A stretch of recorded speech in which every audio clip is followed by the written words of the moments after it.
Good morning. It's the morning of surgery. It's 5:30 a.m. right now, and my reporting time to the hospital is 6:45. My surgery starts at 8:30. Yesterday I didn't vlog because I had a pretty tough day. I had a bowel prep that was required for this surgery, and it was a mix of Gatorade and Marilax and a bunch of antibiotics that I had to drink throughout the day, and I wasn't allowed to have solid foods. That was pretty difficult for me because I've had like pelvic pains this entire week leading up to the surgery, so it was kind of a funny, like, the universe telling me that, it has to be done, and just forget all about the like doubts that you have in your mind to cancel the surgery. Yeah, so overall I'm feeling kind of calm. I'm really tired because I didn't really get enough sleep. The bowel prep went all the way up to like past midnight, and the symptoms I have from that is still happening right now. So anyway, right now I'm just trying to really focus on my mindset, to focus on the successful and being positive, successful surgery, and just looking forward to living a life without a lot of pain, and all the pains I'll be having later on will just be healing pain. So just trying to keep a really good mindset going in, even though I am super scared. This time it'll be like 6 hours long, and I just really hope that everything goes well, and I'll have a speedy recovery. All right, I'll update you guys later.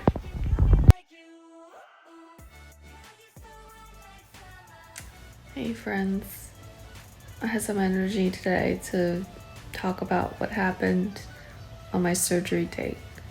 Actually, I recorded a few videos on the 27th, 28th, thinking that'll be better, but I'm not sure I'm gonna reuse some of that footage or not. But there's just so much that went on. And honestly, sometimes I really question making this video, because the video I'm about to talk about and what I'm about to say would be a video that I would find myself and feel really triggered and scared.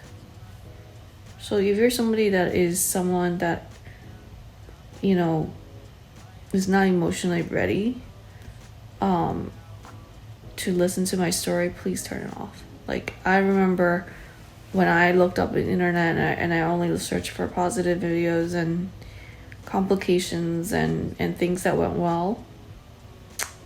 This is not a video for that. And I want to share my story, but at the same time, I want to share that I am not regretting anything that has happened in the past, that I'm just merely sharing the story, and what I hope is for my friends and family to understand what happened, and maybe like send me some words of strength, and help me through this as well. So just before I explain, I knew going into this the amount of rehab that I would need. About 6 months to a year. It is a long-term recovery. I knew that I wouldn't be able to get back on my feet quickly. I weighed out pros and cons, and I'm at a point in my life currently that the adenomyosis is so out of hand that I can't live like a normal human, given the blood loss, and also the pelvic pains that just happens all the time. I just can't deal with that anymore. This has happened for over a year now, but honestly it's been happening, since majority of my life after the 20s. So what happened was, on the 27th of June, I was undergoing 2 procedures at the same time. They were going to do a total hysterectomy, which they're leaving the ovaries, so I'm not going to go right into menopause. And due to my enlarged uterus, they were going to remove everything. Secondary part of it, I had a orange-sized cyst resting behind my uterus, which is kind of touching my intestines and colorectal region, which I had another surgeon perform that surgery. Both my surgeons are from Weill Cornell, and they're directors of their department. So I didn't have anything to worry about. For my colorectal surgeon, they have warned me of possible procedures that could happen. Their hysterectomy, they were going to go with a laparoscopic, which means a robot operation on your stomach and pulling everything out through my belly button. Depending on the severity of the cyst, they would decide if they're going to give me a horizontal or vertical incision, like similar to a C-section. And given the nature of that, of course you don't want to have open abdominal surgery because it's going to have longer recovery. But it really depends on, what's the situation. The last option that they warned me was the possibility of, having a drain and also going home with a colostomy bag. And I'll explain a little bit more about what that is in a bit. Going into the surgery that morning, I had bowel prep, which is like a mix of Miralax and Gatorade, and I wasn't feeling great going in. I had a lot of pelvic pains, and my heart rate was really high going into the hospital. I was just really nervous and anxious. But I've been through anesthesia, and I've gotten my hack, which is don't wear contacts, wear glasses, take them off. I'm blind, so I can't see the inside of the OR. And I'll ask my anesthesiologist to please pull me out as soon as possible and don't even count out. That's worked wonders for me. So that's a little tip. Honestly, I was riding so high on positivity after my cancer surgery and recovering so quickly, like in 2 weeks, that, I didn't want to worry about this one. Given its major surgery, I kind of lived in the present. I didn't think too much about the future, what could happen, what could not happen. I kept my mind at peace and just went in. After the 27th surgery, I came out. I actually made a couple videos. I don't know if I'm going to reuse those. I'm going to take a look, but I was given this big private room with gigantic windows, 2 couches and a table, which I thought was the most insane room ever. The room made everything better, but that night they only gave me ibuprofen and Tylenol, and I was in so much incredible pain. They would not give me any narcotics until 5 a.m. in the morning, where I called the nurse to help me use the restroom, and she saw that I couldn't sit up. I've called a nurse a couple times to ask about pain medications, and the pain got so great that my body locked up from pain and I couldn't move. And when I really need to go, she saw I couldn't even struggled to get out of bed. Like, I couldn't even push myself up from bed. Like, I could only use my upper body strength. I couldn't even do it. And then she felt bad for me, I think, and went and got me an oxy. It was only after then I felt a little bit of relief. And when the doctors came in, I was struggling to sit up, get up, and pushing myself to move around. And I knew that the more I moved around, the better I would be. And I went home the next day.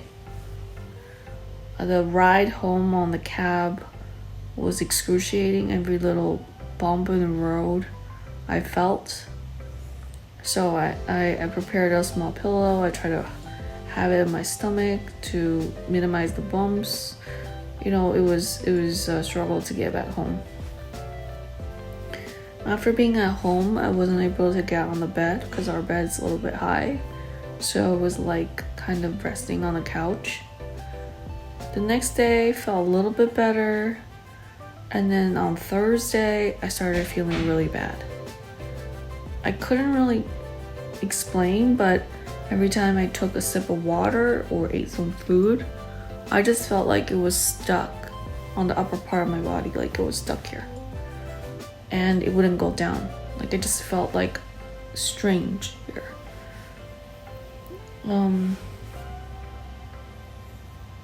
So that kept happening until finally, like, I threw up. And then I took an oxy and thinking that would help. Maybe it was too painful. I was thinking that would help, but it didn't. It caused me to have more nausea. And I don't know, for some reason, 5 hours later, I was like, oh, the painkiller is wearing off. Maybe I should take another one. Big mistake. I felt that was the most painful thing, one of the most painful things I ever felt. I felt like my body was stuck when I was sitting in my office chair. My body was frozen, and when I closed my eyes, literally I could see stars. I could see yellow lines in the darkness, like lines crackled. That's how much pain I was in, and crazy nausea. And the second time around, I was really scared. I was thinking, like, this is not normal. I actually don't throw up often. I can count on my hands how many times I've thrown up in my life, and there must be something wrong. So I called the doctors. At that time, it was Friday night, and it's 4th of July weekend. And as you know, 4th of July weekend, my surgeons are not there. So there was a surgeon on call, luckily, that is a partner of my surgeon. I spoke to her about not feeling good, and she told me, like, let's wait it out a little bit, because after I threw up, I felt fine, and I was telling her I felt okay. So she was like, okay, but like in about 5 hours or so, if you're not feeling well, you need to come in. So I said, okay, let me just wait it out a little bit. 5 hours went by, 6 hours, 7 hours later, threw up again. But this time, because I didn't eat any food, it's just like stomach acid. It was so bad. So after that, I knew that something's really bad going on, and I'm super nauseous, and I just need to go back to the hospital. So I think it was the middle of the night, around 2 a.m., that I went back to the hospital, into the ER. And ER is such a crazy place.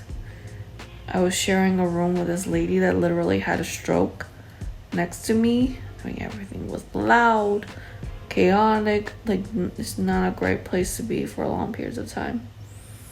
But they came over, they like wanted to give me morphine, and I was like, dude, I'm not doing very well on narcotics because I just threw up. This whole time I was thinking the reason why I was throwing up is probably because it's the side effect of taking oxy.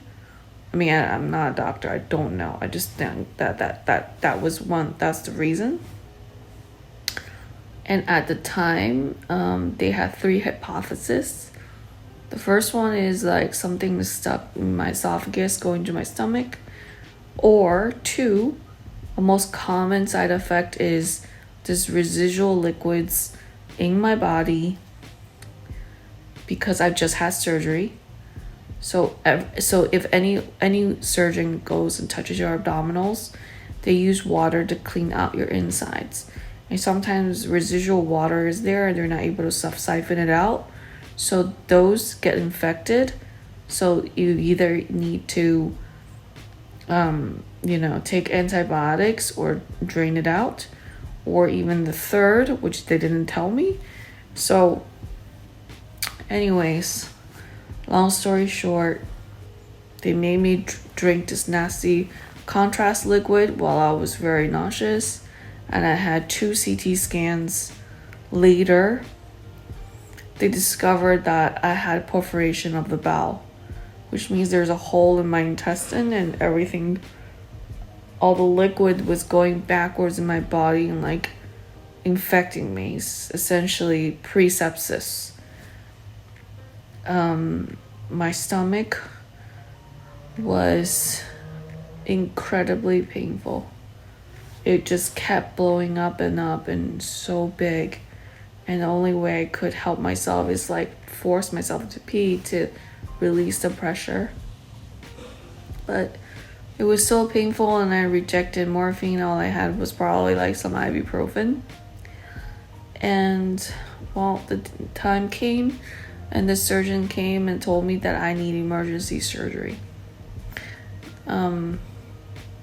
At the time, my pain level was so high that I didn't care what they were going to do. So on July 1st, they performed that surgery. After I woke up from anesthesia, which I think that they tried to wake me up and I couldn't wake up, I just felt so kicked down.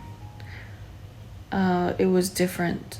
Like before my other surgeries, I had energy. Even though I'm in pain, I felt like I still had some energy. But not this one. I felt like I couldn't breathe. I was below my baseline. And I just had a hard time with everything. So they put oxygen on me, saying that my oxygen level was 80. And then my blood kept dropping. And naturally, I went into the surgery with not a lot of blood. And I gave the rights to them giving me a blood transfusion. So they gave me 2 blood transfusions. One in the beginning, one nearing the middle of my stay. I ended up staying in the hospital, a floor below ICU, for about 6 days. And that was extremely chaotic. I was on a floor where they're constantly monitoring you and making sure you're okay.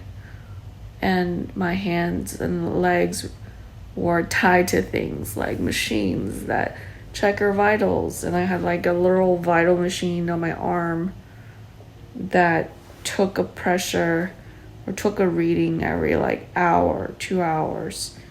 And I had this oxygen thing on my nose that would beep if it dropped below a certain amount. And then my legs, they had this pumping thing to prevent blood clots. And then the nurses would come out all hours a day giving me medicine. At the time, because I told them I was throwing up a lot, of course they can't give me anything, oral. So everything's through IV. The thing about me is I have such small veins that they had a hard time giving me IVs. And every time they put in medicine through the IV, it would essentially burn my vein because the medicine's acid, right? It's acidic. So I had 10 IVs done on my arm in a day. They kept pricking me and it kept going out. So that was so painful that they asked for a specialist to give me a midline. A midline is like a bigger vein and it requires like a sonogram procedure. So they sent this lady and she couldn't get it. She like tried both my arms, like give me shots and getting ready to do it, and then couldn't do it. My veins literally shrunk or like hid when she was trying. And I told her it's okay, like maybe you can try tomorrow. Next day they sent someone with a lot of experience. He was extremely nice and he was able to get it done very painlessly. And I'm so thankful he got that done because, you know, I would have been in a lot more pain without it. And basically the midline valve is like a free flow. They can inject IV through that. They can take blood out. It's like a fountain. And I don't think he meant to scare me, but he said if this doesn't work, they're gonna have to put an IV in my neck. And I was like, why did you tell me that? And whatever. So my pain was not in control. It was so rocky every single day. Like my pain would climb up to 7. I would get exhausted. I didn't have any energy because they didn't let me eat or drink anything. They only let me drink water or apple juice, like clears, and no food. So I didn't have enough energy to like get up or battle the pain. So it's like a really evil triangle. And then they didn't want to give me medicines like overdose. Either it was too much or it's too little. I couldn't get pain management right. And later on, they brought in a specialist team that only looked at pain management for me. And after playing around with a few drugs, they gave me a pump, which is like literally a button that you press whenever you felt pain. And they put me on hydromorphone. Thing about that is the second I pressed it, I could feel that medicine going into me and I would get so nauseous and sick that I couldn't take that. We debated, my team debated a lot about that, and it was hard.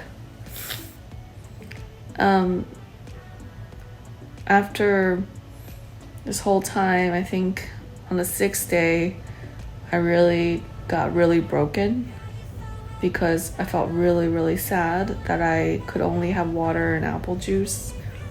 So that morning I kind of cried to the teams that, you know, I really wish I had some food and I would really wish to be human. And just trust me, if they gave me a little bit of food, I'm going to show them that I can walk around.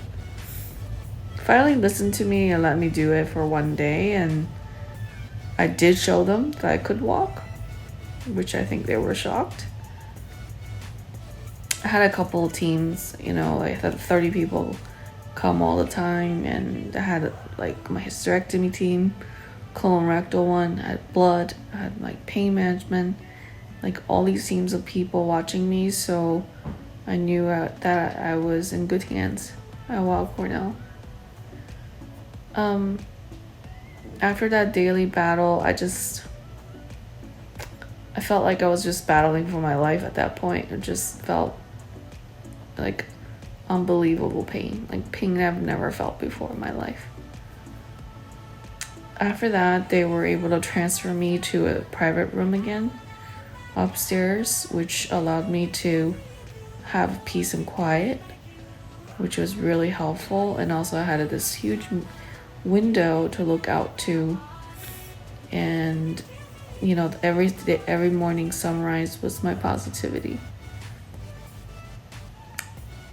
It was also a struggle upstairs with the nurses, not being able to get my meds on time. Also, like slowly transitioning to oral medications instead of IV was difficult as well. Because, you know, I don't know if you ever never eaten food for like 7 days plus, you kind of, your muscles in your throat kind of relapses. It feels weird to eat.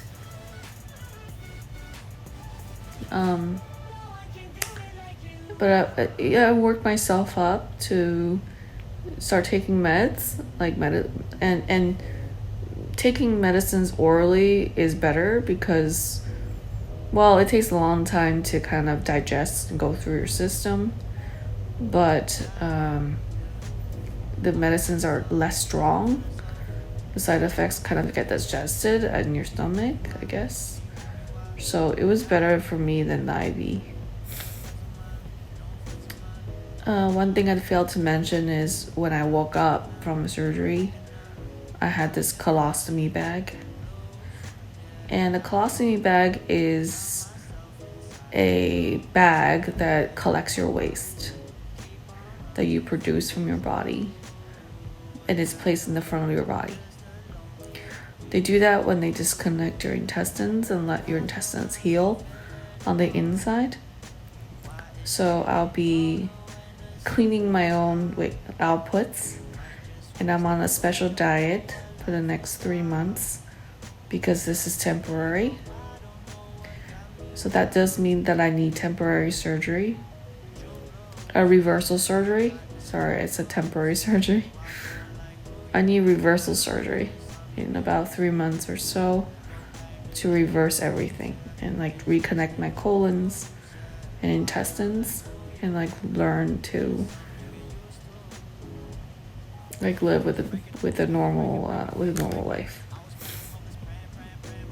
So after about 12 days in the hospital,